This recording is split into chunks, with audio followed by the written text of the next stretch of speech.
What's good, folks? I wanted to come on here and give a testimony. Let me start off by saying that prayer works. Don't ever cease to pray for people.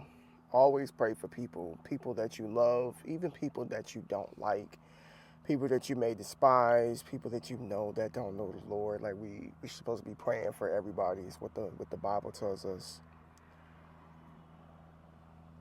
Today, I went to work, and somebody that I work with came in with a bit of a different attitude, a bit of a different aura about him. And this past weekend, he went to Miami. I remember he told me, man, I don't want to go. I don't want to go to Miami.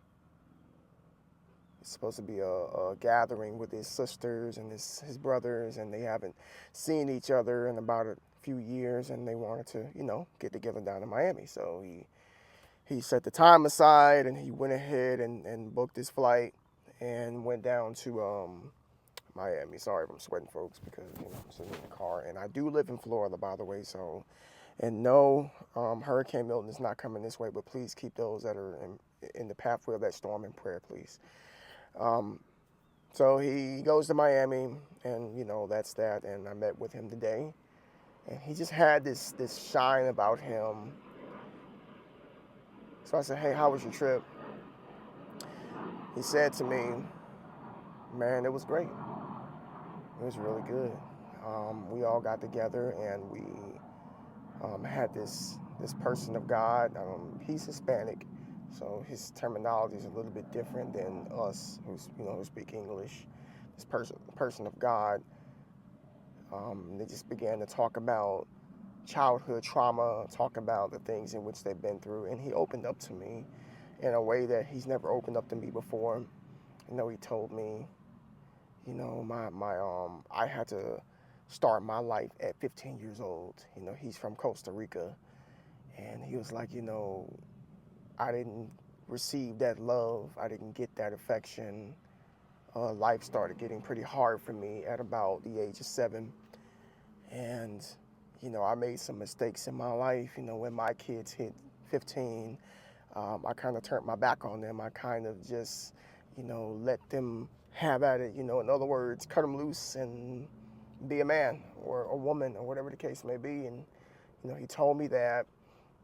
And, he was just, he proceeded to tell me, he started letting go of some emotions in which he had. And, he began to cry in front of all these people. And let me explain something to you about this man. He's a man's man. This guy is a very hard worker. He's a business owner, construction field. He's got a lot of money, and he's had a not so godly attitude since I've known him. I know he's always looked to me for, biblical guidance and stuff. He's watches some of my content that I post on social media. And he told me, I just started crying. I couldn't stop. And, one of the first things that I told him was, brother, I'm glad, I'm happy for you that you were able to let that out, that you were able to express your feelings, that you were able to share your emotions with people without feeling judged or feeling belittled or feeling like, oh gosh, like, is anybody going to think I'm a sissy? Is anybody going to think I'm less of a man just because I'm sitting here crying? And, no one did, of course. It's like I told him, men have emotions just like women do. And we have a right to be able to express those emotions openly. This is why a lot of men don't open up, because we fear judgment. We fear that people are going to talk down on us if we cry. But we're not crying because we're crybabies. We're not crying because we can't handle life, but we cry because we try to be so strong for you. We try to be so strong for the world. We try to be almost robotic. And we have to shut off our emotions, even though we want to cry. And there are some guys out here that probably cry every night, but you would never know it. He told me that And I told him probably about a year ago, I said, brother, I remember praying for you that God would humble you and open your eyes. Open your eyes to some of the things in which you do and how you act. And that prayer seems like it came to pass over the weekend. And he just opened up to me. He's like, yeah, man, I want to try to read the Bible more. I want to, I'm listening to stuff in the truck to try to keep me in the zone. And I told him, I'm like, I'm so happy to hear that God is doing the work in your life.